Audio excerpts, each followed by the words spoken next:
Good morning, Jake. How are you? Morning, Ryan. How are you?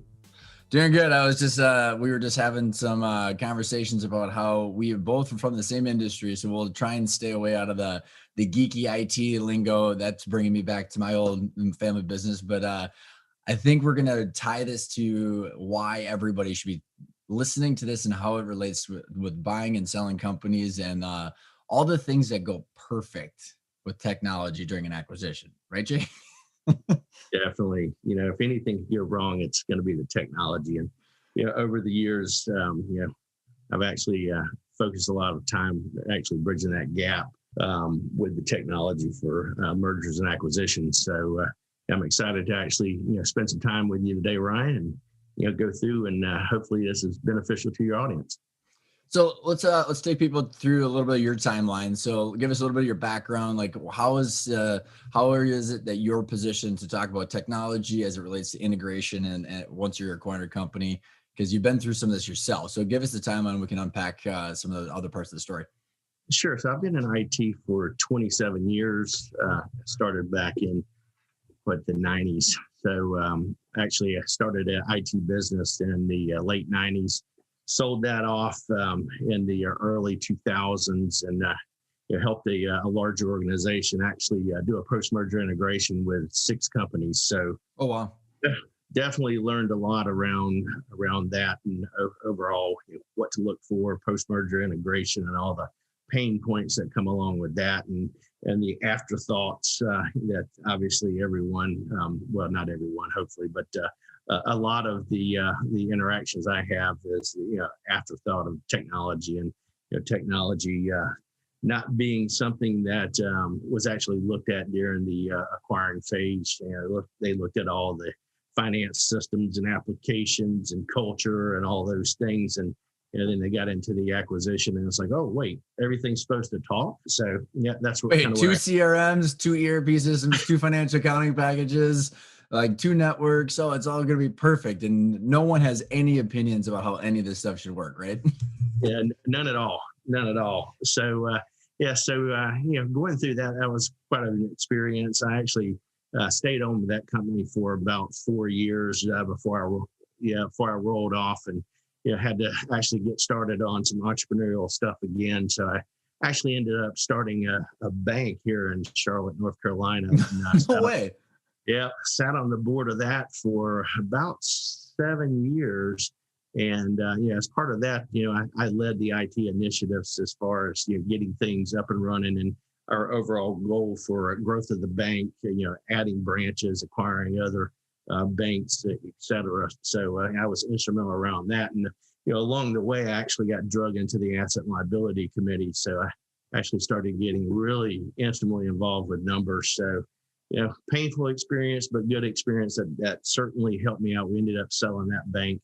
And I said, I think it's about time to go back to IT full time. So I'm on my second IT company now. And, my main focus is actually helping CEOs and CTOs actually bridge that gap and make sure that they understand each other and, how they're actually going to go down the road for acquisition and collaborate together and, hopefully make them technology fueled acquisitions versus an afterthought.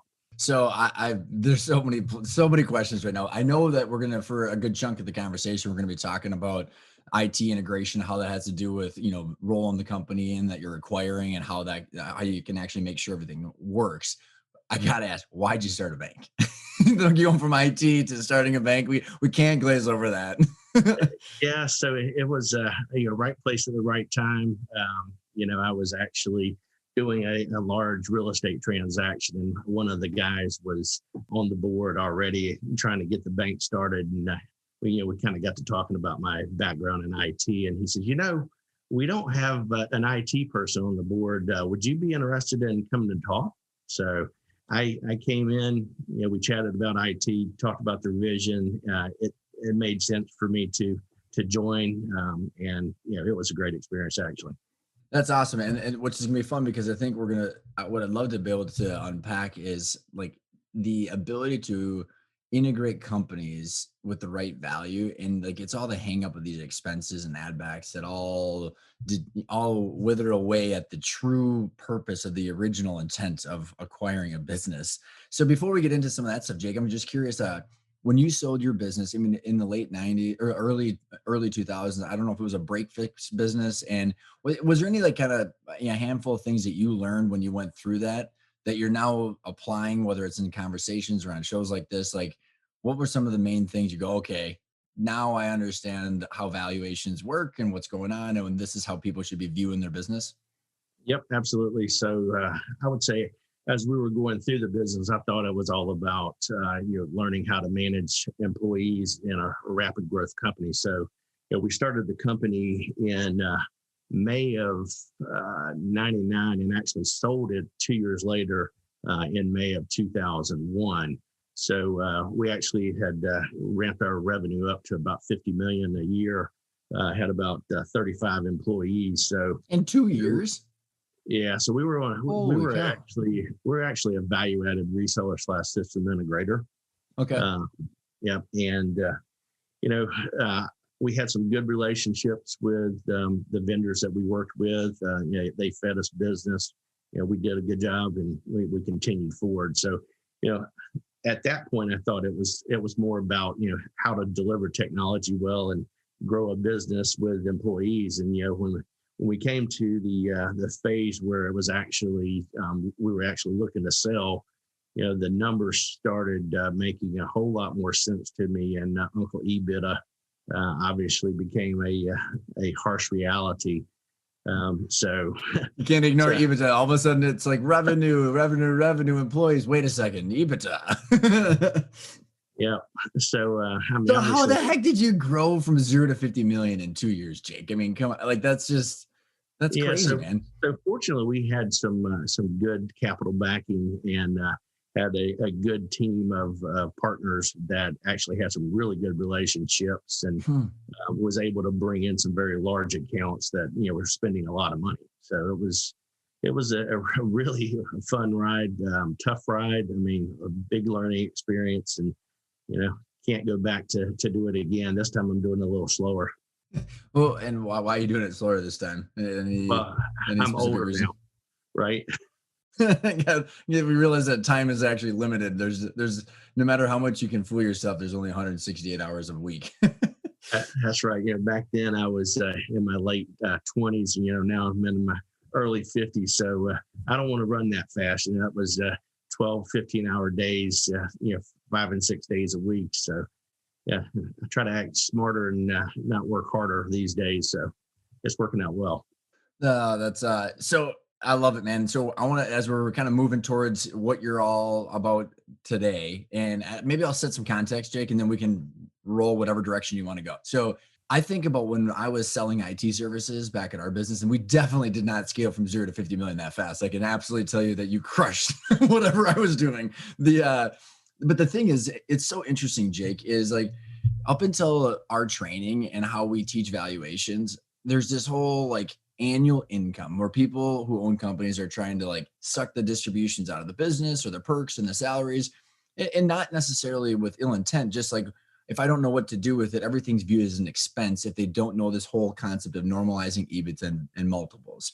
And so what naturally gets neglected is finance, IT, HR, all those not fun things if the visionary entrepreneur had a skill or trade or whatever it might be. And so like it's so funny because I remember being a salesperson a decade ago going, come on, Jake, spend $250,000 in servers and ITs, all this thing, and people going, that's just coming right out of my pocket. But what happens is until at the end where you realize like, people neglect these things and they think that they're just not going to have to spend the money, but they still get dinged on the value, right? So like if you put in $250,000 project, it's still an add back. So you have less cash at the end of the year, but you have a less risky business. So there's this kind of mindset shift that we talk a lot about on this show. And technology is a huge part of that, right? Because you're doing big projects and you need it to grow and scale.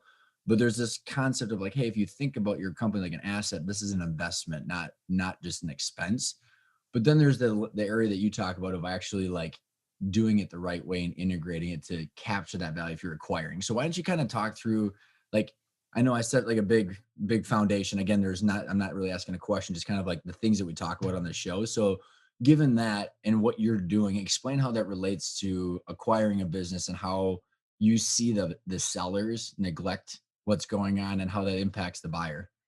Sure, yeah. So over the years that I've been working with technology, and then bringing the finance side in with the banking, I've really drilled it down to three different things that need to be focused on, and it doesn't matter if you're on the buy side or the sell side. So the first one is really looking at the afterthought and not thinking about technology and how technology can enable your business and drive your business, increase your customer experience and things like that, right? Second is looking at your overall infrastructure and realizing that nothing can actually happen without that infrastructure being able to support it. And then the third piece is actually standardization and widgetizing, how you actually handle your technology to ensure that everything's the same. It's easier to manage. It's going to be ultimately lower cost and things like that. So, good example. Derek, it was a CIO that came to us a couple years ago, and his CEO had just dropped on a 16 location across the ocean. I think it was 10 different companies that they were actually acquiring locations in, and it had several dozen staff members at each one. And he had just gone through a implementation to create this, we'll call it a security fortress, basically Fort Knox, to make sure he was focused on securing all of his assets. And then they dropped this new acquisition on him, and he came to us in an absolute panic. So we helicoptered in, and unfortunately, what he had just built, he wasted about $75,000 in this solution because we had to rip it out because it wouldn't scale. So, come to find out, fast forward, the CEO and executive team, they had been planning this for about 9 months and never even told Derek one word about it. So, if they had actually started talking with him, just say 6 months before, maybe he wouldn't have purchased that size of security platform that he purchased. He would have purchased one that had some growth potential. So, that little snafu cost him almost $500,000 just because that gap was not bridged.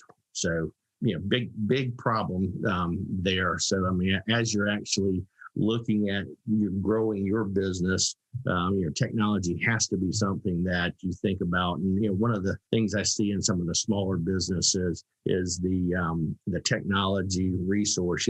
They brought them on early on when they were just maybe a mom and pop shop. Yeah, look at that. Yeah, 100%. Yeah, maybe they were a mom and pop shop, and they're invested in this resource to try to train them and things like that. And the unfortunate thing is, a business gets to a particular size, and if you haven't invested in enough training to help that person make that transition, they're going to really struggle. So we see that a lot where we have to actually come in and work with the executive team to help bridge that gap between technology. In some cases, actually augment that technology to make sure, or technologists to make sure that they're making the right decisions. They're actually standardizing their capacity planning and things like that.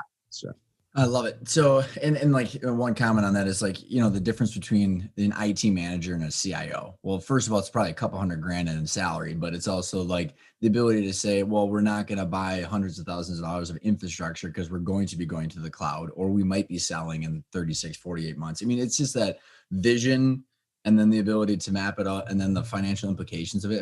An IT manager doesn't get paid to know that stuff, haven't been trained. So they're just kind of doing the things that are right in front of them, making sure that everybody's lives are easier.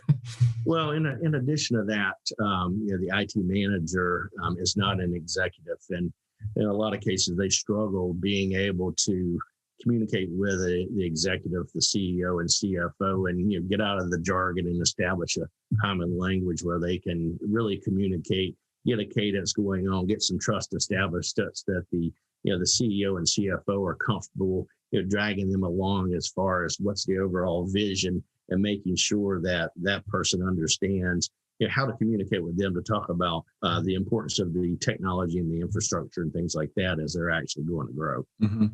So well, let's start from the seller side, Jay, because I know you're working with, like you said, a lot with the buyers and how to integrate them, and I want to get to that. But like when you guys, I'm assuming that you're seeing what happens when the people that sell what they did or didn't do over the years, right? And like the mismatch of like what they invested in and how that impacts the value that they're trying to get. So like, what do you see that sellers are doing right, wrong, or where do things really get into a place that is hard to navigate? You know, looking at some of the larger companies that we're working with, it seems like they have an acquisition manager that they have assigned, and that person may not even be in IT. So that's one of the things I'm seeing. And obviously, they don't know how to communicate with the executive team on the ins and outs of what to look for, et cetera. So we're actually working with the executive teams. We bring in a template. It's an infrastructure assessment template, such that they can actually leverage that when they're going out to buy a new company, and collaborate with that company to make sure they understand what does their infrastructure looks like, what are their apps landscape look like, what is their user base, et cetera, right? So it's a pretty exhausting worksheet to actually go through, but the benefit obviously is going to help bridge that gap with understanding what they're actually about to buy. So that's one thing is really bridging that gap between the technologist and the executive. But the second piece is actually looking at their infrastructure, knowing that they're about to stack on a 30% increase in capacity or usage, and how are we going to actually account for that and make sure that as we bring in that new organization, they're not going to come from a smaller organization where everything seemed to work fast. They go to this larger organization with expectation that it's going to be much better, and it's way worse because they don't have the capacity to actually onboard all of those resources. But for the less technical individuals that are listening, describe, just because I've got my ideas in my head probably, but the 30% capacity, like what are some of the things that would break when from the buyer's side when you stack on a whole another company? Like when you say capacity, what are you referring to? So when we actually engage on the technology side, right? So put my jargon hat on for a second. I gave you the permission. It's all good. Gave me the permission. So when we engage on the technology side, depending on how you've actually purchased your technology is going to dictate the overall scalability of that technology. So virtualization is a big thing in today's market. If you're not virtualized today, the only question I have is why not? Just simply because with the virtualization, it allows you to add on compute. And when I say compute, I mean one server, two servers, three servers, four servers that has processing power and memory and data storage and things like that, right? So in the virtual environment, if you installed all your servers as physical servers, your scalability is going to be limited. So let's just say that you actually ran your HR system in-house and you just added on a third extra capacity. That server might not be able to handle it if it was a physical server. So if you were in a virtual environment, you could scale that out. Does that make sense? Yeah, 100%. It was a great example. And first of all, if you have all physical servers, your IT solutions provider loves you because it's a dollar amount per month for every one of those physical servers that you're probably getting supported. And I think what's so interesting, Jake, when you think about the buy and sell side of this huge black hole for the most part for a lot of owner operators or even private equity firms that are finance people, this technology thing, like you said, is like this secondary part, but it's one of the biggest expenses that have a huge play in the value of a business. Because like if I look at, let's just use some basic numbers. Let's say there's $1 million in EBITDA, 10 million revenue company, and they want 5 million for the company. So 5 multiple.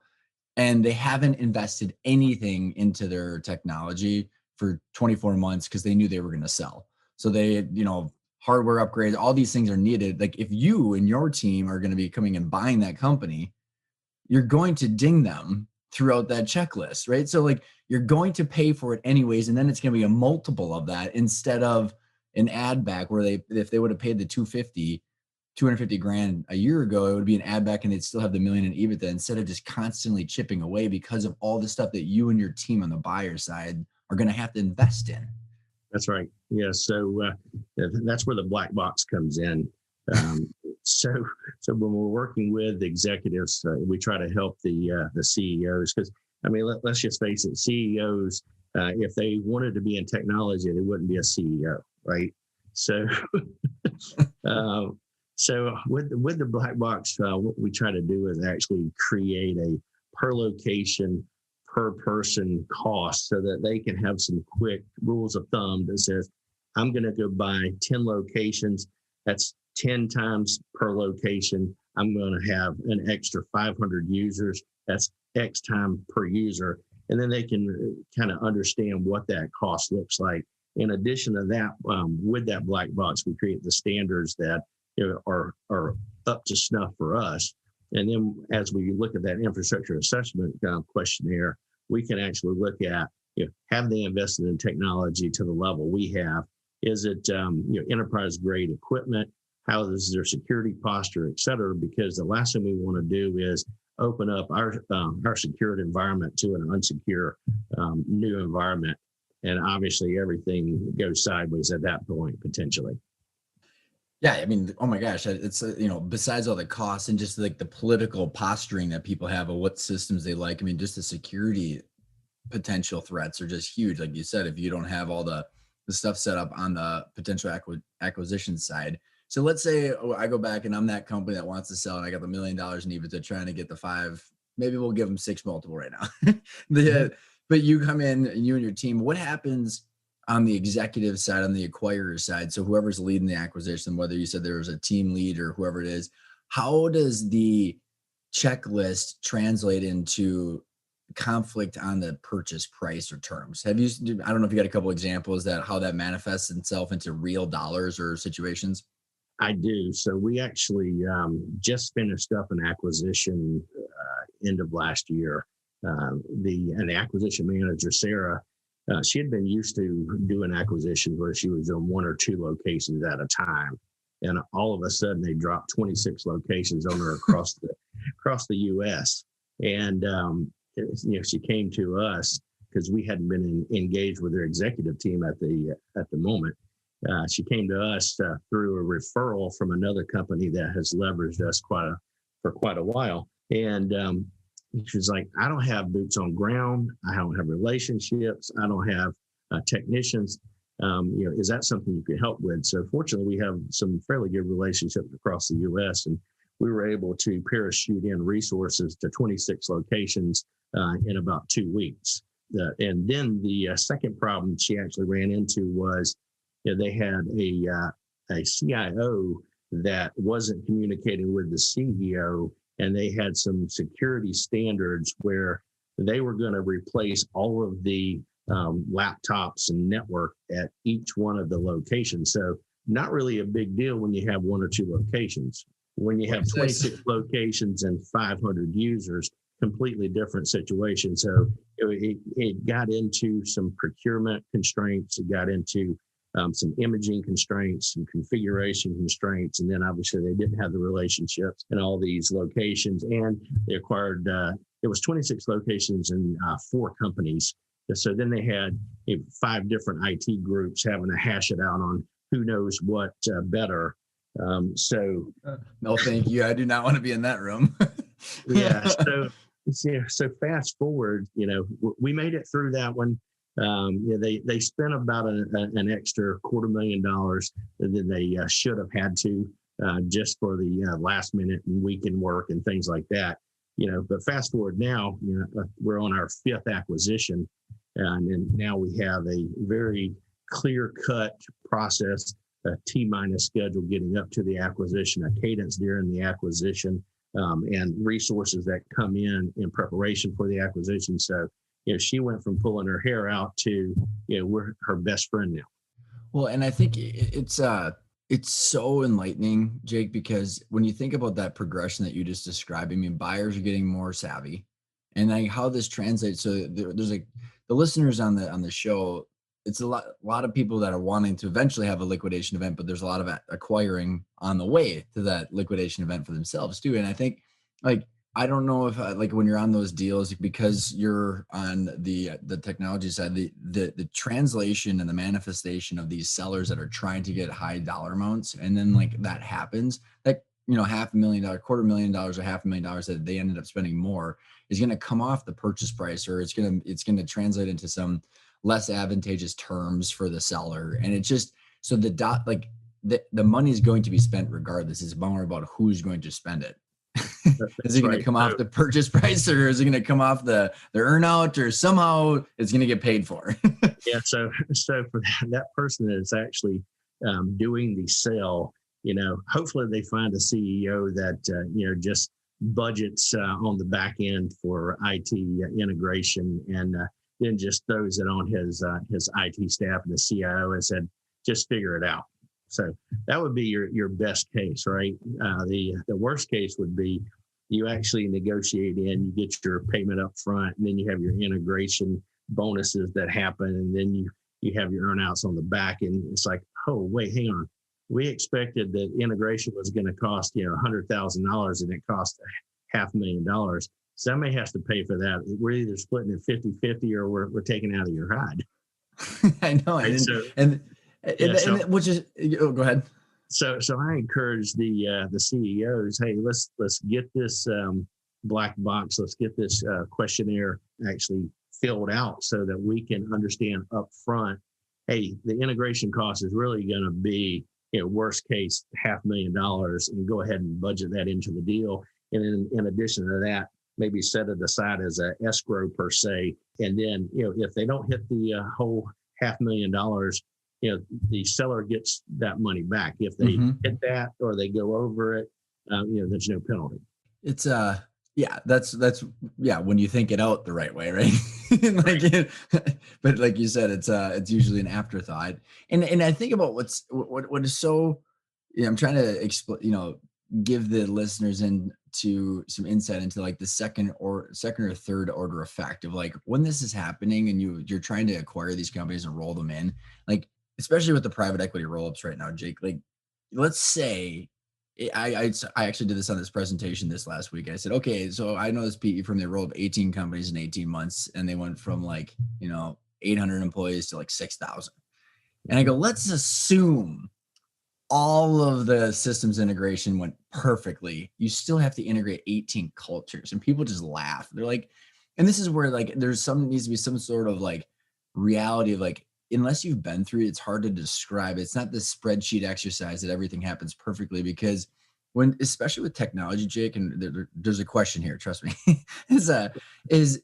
when we sold our business, or when I've witnessed it and been a part of it with our clients, it's like, you can sell a business, but now it's like, okay, you have different, like everybody has an opinion about how they set up their ERP system, or like whether we went to this CRM or that CRM, or like, because I'm a power user with, Salesforce, and I'm a power user with Oracle. I mean, and now it's technology, but it's people that are using it, and they're going to be positioning and posturing for job security. I mean, just the political junk that comes out of that is just, what is your experience with the people meeting the technology? Yeah. So fortunately, I don't work in HR, so I don't have to deal with all of that.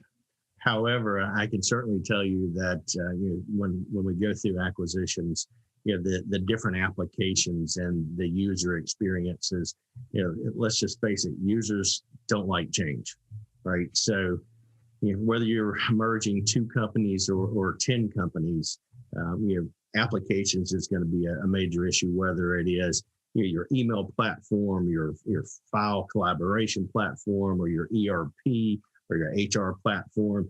We actually engaged with a large AV manufacturer. They were right at $1 billion company, and they had acquired 7 companies. And the things that they actually went through that were pain points, in my opinion, the most was they now had 7 ERP systems that they had to think about. And being a manufacturer, obviously, you're the acquiring company. You want to make sure that you can offer all of those products to all of the different audiences, right? So they came into a situation where they were an East Coast company and they bought companies across the U.S. and they had catalogs on the East Coast versus the West Coast that they were sourcing, across the U.S. Complete waste of cost from a logistic perspective, and the two systems did not integrate, right? So they had problems with swivel chair orders and the manpower things that went into that. So that was one. And the second was, they bought these smaller businesses where they were using consumer grade network equipment, and they had to bring that into their infrastructure and firewall that off and make sure they didn't expose themselves to some security threats. So it was a massive expense that was an afterthought. Well, it's so interesting, Jake, because I bet you if you were to poll like a huge group of business owners and you'd say, okay, what do you think is the biggest threat to the value of your company? Most people would say like recurring revenue or largest customer is a huge percentage of my business. Well, the thing that, like you said, is an afterthought of the technology. Where I don't know if you got examples of like where the technology, infrastructure, security, software, whatever it is that like the black swan. It's not a black swan because this is for you because you see black swans all the day. But like for someone that's not thinking about this, where do they normally surface? Um, Probably on the security side.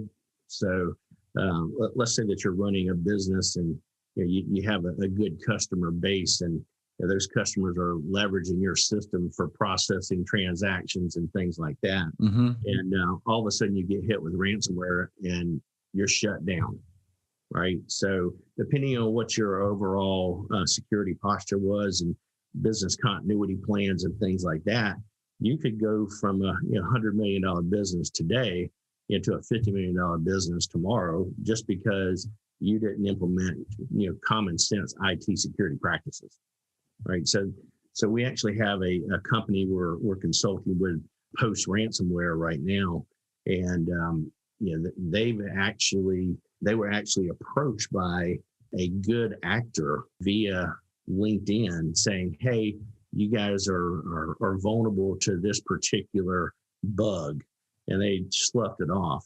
And then a little bit later, they reached back out to him and said, hey, here's your username and password.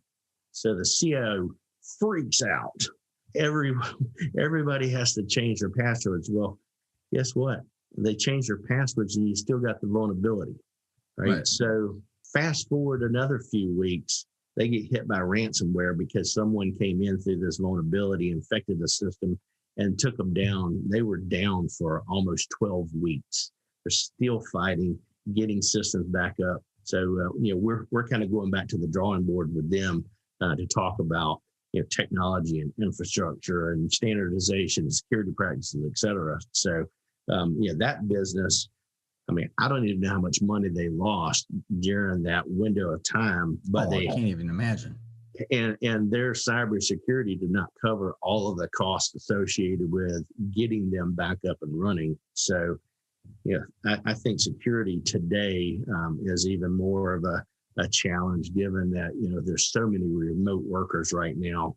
All of a sudden, you have somebody sitting on a home network, surfing God knows what, and then they VPN into your connection and wham.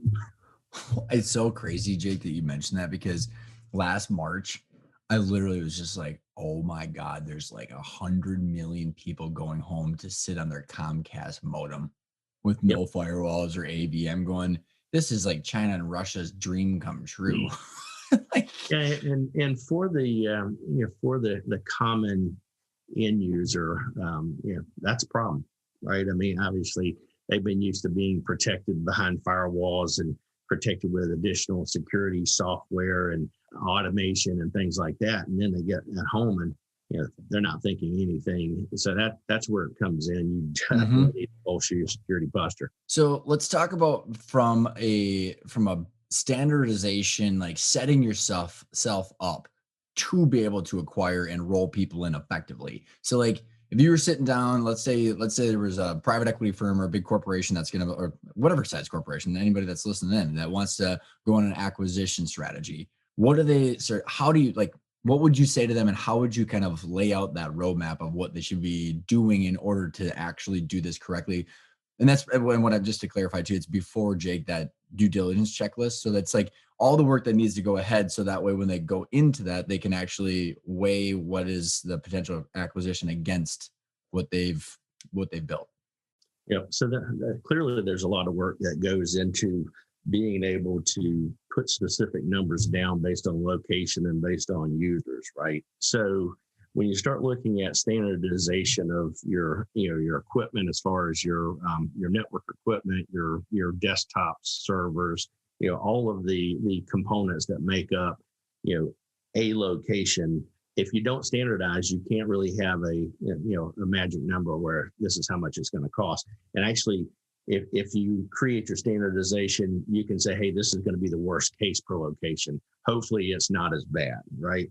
And then when you start looking at the overall standardization of applications, that's going to impact you. And then how you actually roll out applications, how you roll out your infrastructure, how scalable that infrastructure is going to be, right? So, that AV company that we actually worked with, we actually came in with them on their second acquisition. The first one went horrific. The second one we actually engaged and we said, "Hey Joe, we need to pause real quick, and we need to actually create a black box, and so that we can actually widgetize, what bringing on a new location was." So as part of that, he had to look in the mirror and say, "Well, hang on a second.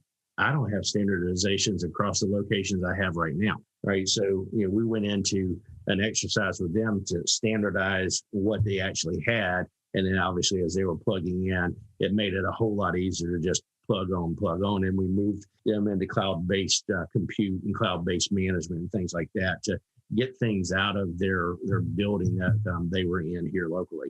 How many people that are looking to do acquisitions or in the middle of them don't have the right staff to do that? So since I'm working on the buy side mainly, what I see is a company that they've grown and they kept the same IT staff. So it's not uncommon to come in an organization, let's say they're in year 7 or 8, and they've been on an upward trajectory, to have the same guy running IT as they had when they started. That is the most frustrating thing that I personally run across, is to have someone that has no enterprise experience, no executive communication skills, and tries to go on the cheap for everything because they're scared to ask their boss for money, right? So getting into those situations, we come across that way too often. And in those particular cases, we traditionally recommend bringing in a local partner that actually helps out with transformations and things like that. And in some cases, we actually engage our team to help bridge that gap between actually that technology gap, right? Because when you're coming from small business to more enterprise level, I mean, everything costs more, but that increase in cost hopefully comes with a reduction in manageability cost.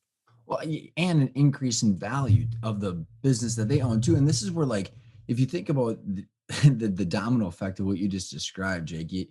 So the IT manager doesn't like to ask for money because they've been beaten into submission for those 7 years that you talked about. And why is that? Well, because the owner is going, well, that's coming out of my cash flow. And so, like, I don't want to do that stuff until we have to do that stuff. And when, like, I just watch when you shift, like, if you shift your mindset and every owner thinks about their business like a financial asset and what it could be worth, it's more about how does this investment pay off? So that owner shouldn't be, it's not about the flashy object, it's about like streamlining and de-risking your business so that way it's worth more money. So it's not an expense. It's just this whole shift in mindset, and you could eliminate all that crap you're talking about. So 2 things. One, it's a cost of doing business, right? It's 100%. just a cost of doing business. So, for those of you that are looking to actually grow through acquisition or grow organically and sell, it is a necessary evil first. But if you change your mindset and change it to, hey, we're going to have technology fueled growth, and we're going to leverage technology to actually automate processes, reduce our overall cost associated with doing business. We're going to increase our customer experience, which is going to bring repeat customers, more profitable customers, et cetera, right? So that's what we're all about, is technology-fueled acquisition. I love it. So how do you find, if the people listening in, how do you find that person that can bridge that gap between their vision of their business and where they want to go, and how technology actually plays that role? Because I think that's some of the biggest disconnects is like, okay, I understand, Jake, like I'm trying to grow this to this, but like I don't know from a technology perspective the cost, or when and how the timeline rolls out, or how that even fits into the plan. Right. So first, the CEO and CFO, they don't know how to interview an IT person. Now, that would be the first thing. So just accept that you don't know. You're going to be more successful actually partnering with a local IT company that has track record in growth, right? So I see a lot of times companies are actually focused on getting a local resource for the cheapest price, and they actually try to do everything. It's better to actually get a partner that works with the executive team and directs their staff to do the things they can. And if they can't, brings in resources that can actually help with the transition, to get them to a place where they have the opportunity for, rapid growth. Super, super good insights, Jake. Because I think, yeah, and even with the providers too. I mean, like even locally, I think a lot of business owners have a hard time picking a provider. Like, oh, I just need help desk. It's $20 per user. It's like, that's Geek Squad. This is different. This is you're trying to tap into that CIO level of thinking. Any kind of insights on how to identify a good partner? So there are fractional CIOs out there for hire. You can traditionally find them on LinkedIn. Those guys will help you out quite a bit. One thing that I would say is, when you're actually hiring an IT professional, is to look at their background. So if they've been at, let's say, 2 organizations over the last 20 years, that's not a resource you want. That's for sure, because they have 2 perspectives that they that works. That's right. Right. Yeah. If you look at somebody that has been in consulting and has been at a number of different organizations, that person's going to be a better fit for you. But then there's also a difference between the technologists. There's an application technologist that grew up in the application world, and then there is a infrastructure technologist that grew up in the infrastructure world, right? So if you bring in an infrastructure technologist, the good thing about that resource is they unfortunately have to learn the applications, because the finger is always pointed at the network. That's the first piece. So an infrastructure resource is going to be much more self-sufficient than an application resource. So if let's say you're an e-commerce organization, an application technologist actually might be a better fit for you, but he or she is going to need to be augmented by an infrastructure technologist to make sure that those speeds and feeds coming to and from the application are going to be sufficient to be able to deliver that customer experience that you want. Yeah, I interviewed this gentleman a couple months ago, Jake. His name was Joel, and we talked about like how to hire, like if you're the CEO, how to hire a CIO, CFO, VP of sales when you don't know all the technical stuff in it. And it was so insightful, because he said the best way is if you can find these executives and it's their ability to predict the future with a certain degree of accuracy. That's how you hire those people. And if you think about, like we said, the technology versus application, back a decade ago when I was doing the IT stuff, I mean, no one knew the difference. It was just IT and everybody's fault. And it's like, I so many times I go into these companies, I'm like, you just bought like hundreds of thousands of dollars worth of gear and you're going to the cloud with your ERP system next year. You shouldn't have done that. And I'm just like, and they're like, oh my God, how did no one told me? And I'm like, well, because like, this is just absurd that no one's like looking a little bit into the future.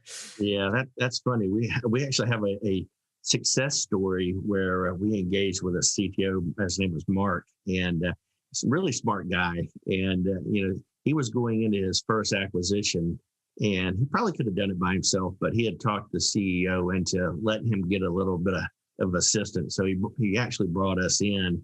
Just a few questions later, he saved $2 million. Right. So that goes back to that comment you just made about you're moving your ERP to the cloud and you just spent all this money on infrastructure. So for him, in his case, they were just about to sign a 3-year agreement that was going to lock them into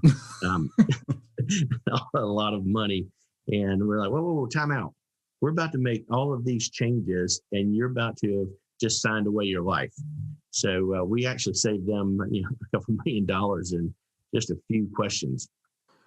Did some IT salesperson find you, hunt you down, and then well, you're here, so obviously they didn't get you. But it's crazy because people just like this. It's all about the salesperson's commission. I mean, if you think about like the vendors, the value-added resellers, whoever's talking to you, their incentive is to sell you shit. Yeah. So obviously, I was a systems integrator and value-added reseller. So I always like to look at the V. It leans one of two ways. It either leans toward the customer and making sure that the customer is taken care of, or it leans toward the manufacturer and the manufacturer gets as much gear or as much software as they can into this company at the highest profitability, right? So my team and I actually take the approach where we want to lean toward the customer side and make sure that they understand how to actually buy. So we actually get into some coaching on how to buy. And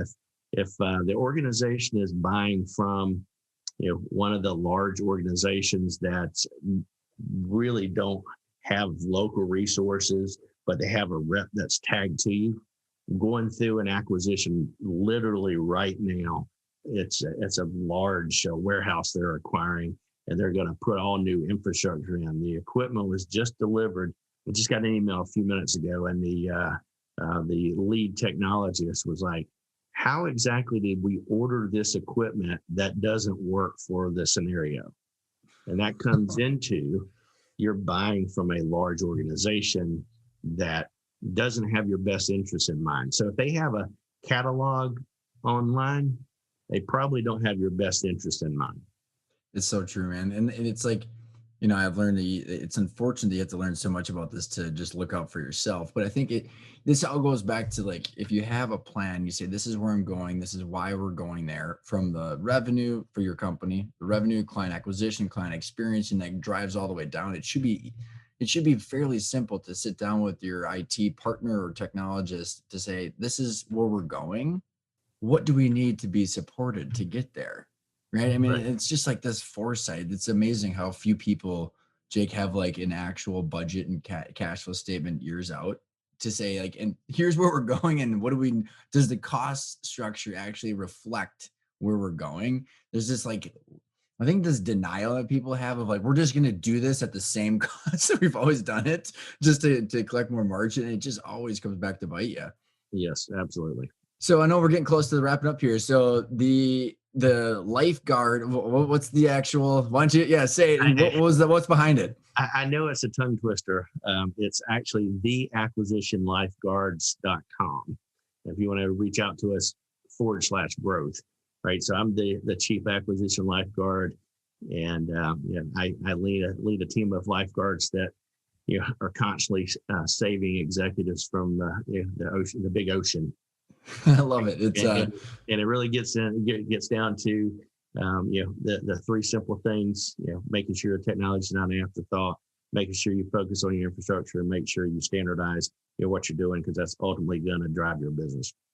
I love it, Jake. And there's a question that I always ask everybody about, what does the word intentional mean to them? Because I love it. It's the name of the show. It's the name of our training program. What does the word intentional mean to you? 100% commitment. Ooh, I like it. Absolutely. I like it. I use that word frequently.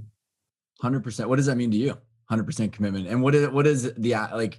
And when you can't have 99, and what's the difference? Not for me, right? So I fully intend, and I'm intentional that I'm actually going to get something done. So when I actually commit to it, I'm very intentional about making sure I follow through. Jake, this has been an absolute blast, man. I'm glad you were able to come on the show, and I merged two of my worlds, talking about technology and IT and finance and acquisitions. No problem, man. I greatly appreciate you having me on, and definitely would love to come back another day. It was a great conversation.